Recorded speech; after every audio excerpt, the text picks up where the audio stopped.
the help and the support that is around you, is maybe you don't have the skills or the just that rhythm, but someone around you does. When the desire's there, Mercedes kicked in and helped me overcome some obstacles, some tech obstacles that I had. And I've learned a lot from it though, but being open and just flowing with it, it's definitely, it will find you. Your answer will find you with it if you want to do this. Definitely. Yeah. Awesome. Well, I think that's a good segue back into what we were talking about before. And surrendering, because as Ian said before, we're recording this during a Mercury retrograde. We obviously had issues with the sound, issues with internet connection, and now we're surrendering to a new option. And back to Cindy. So surrendering.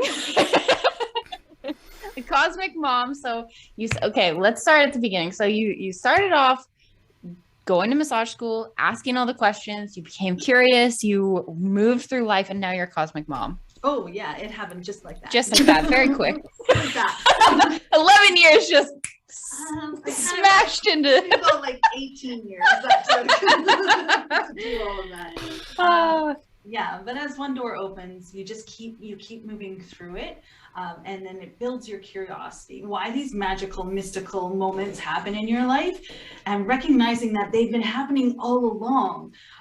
When you stop and slow it down and you're like, okay, what is the memories that I have of these magical moments? And it's surprising for me. Well, I can only really speak for myself, but man, I had a lot, and I just accepted it almost as like just normal.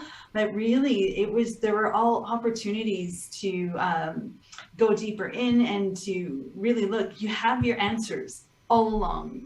You just didn't quite notice it. So I've learned over the years that all my answers are inside of me. And I'm the one that's getting in the way from me finding those answers due to the patterns and beliefs that I had about myself or about the world in which I live in. And I can then undo that. So how do I undo it? Well, I'd ask myself, and I say prayers and I ask for like help from the unseen world, because if I believe that there is help, whenever you ask, there's always an answer and help that's provided for you. So I ask, and the more you ask, the more you receive, and the better your questions get. It's like they get more expanded. You start to expand your vocabulary when you're opening up those doors inside yourself. I'm wondering. No, me. Go ahead. I'm wondering if you can speak to like thoughts as energy, because you said something about people's perception of you. And I've been really tuning into this lately of like, who am I to other people? What are they holding me? Like, what tiny jail cell am I in other people's minds? And what energy is that generating for me to be able to expand? And then what do you think?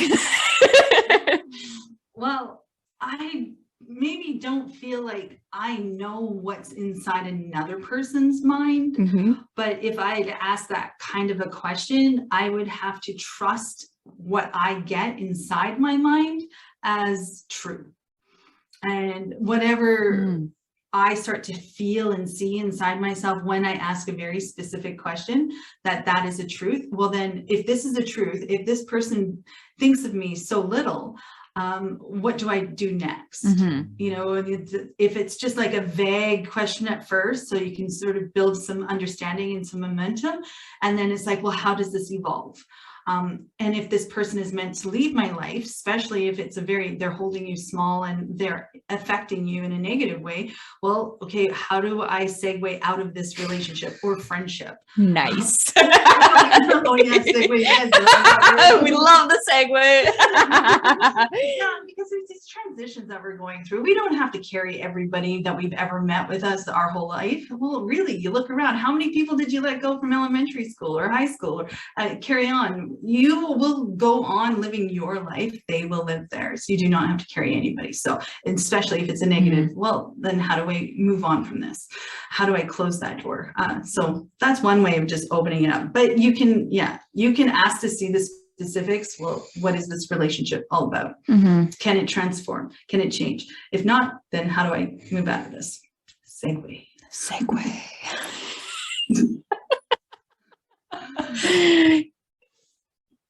Ian, do you remember what it was? Yeah, what was Oh your- yeah. I have a question. I think this question maybe a lot of people can relate to, and you said something, you mentioned, asking and listening to the guidance, but you also mentioned the word resistance, a resistance to this type of thing, to receive it, to get it, to even use it, I would say. And a lot of people, I think, very sensitive, very gifted people have that at first, because they're coming from such a, left brain kind of only type, we do this way type world. Maybe you can, give some of your ways to release that resistance, to start trusting that more. What are some of the main things that you maybe learned on your journey? The main thing is own it.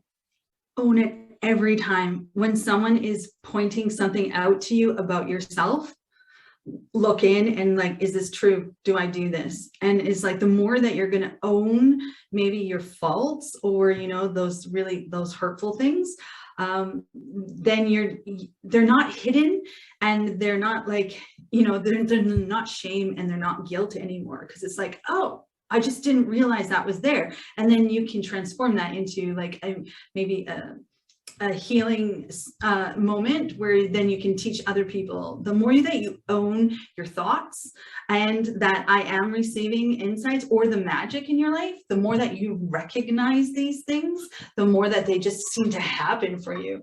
And that's where it's like, when you're asking questions of the universe, like the more specific you get when you expand your vocabulary of it, it just seems to when the answer comes in, it comes in with a clarity because you sent it out with a clarity. And then you're just like, I asked for this. And not everything that you get in return is like magical, mystical fairies and all beautiful and lovely and awesome.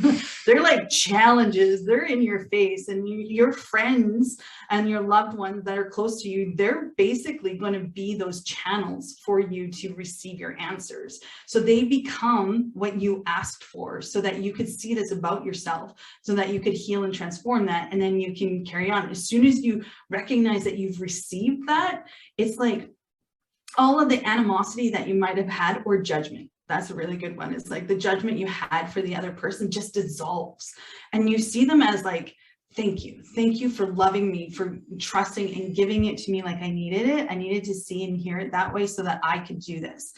So they become your teachers and your helpers and your healers. And yeah, it's like not always easy. Yeah, no kidding. Well, and I was kind of wanting to segue there into like how to become less sensitive about it. Because so many, yeah, just like nothing, right? How to become less sensitive about it, because I find a lot of people are in this emotional addiction of, oh, this thing is happening, and it's your answer, but you're so like wrapped up in the emotion that you can't even see it as an answer. So how do you make that transition from the addiction to the freedom? Well, I'm doing the Lizzo dance move. I just love it so much. I don't know if it's addiction to freedom, but I do see it as addiction to the emotion. Yeah, that's what I mean. Like moving from the addiction to the emotion into the freedom of emotion, like releasing, letting go of that. Right.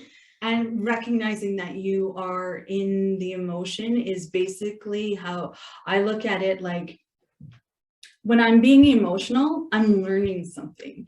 And so when I recognize that I'm being emotional, which may come hours after this emotional explosion began, I start going in and questioning. And it's like, okay, I say like my mind is like a factory, and when I'm emotional, I am an employee of the factory. I'm not the boss.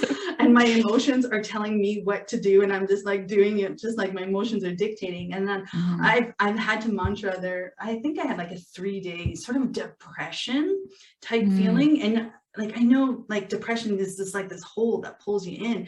And it felt like I just kept saying, I am the master of my mind. I'm the boss of this factory. What's going on? I need to understand this. And I recognize I am not my emotion. And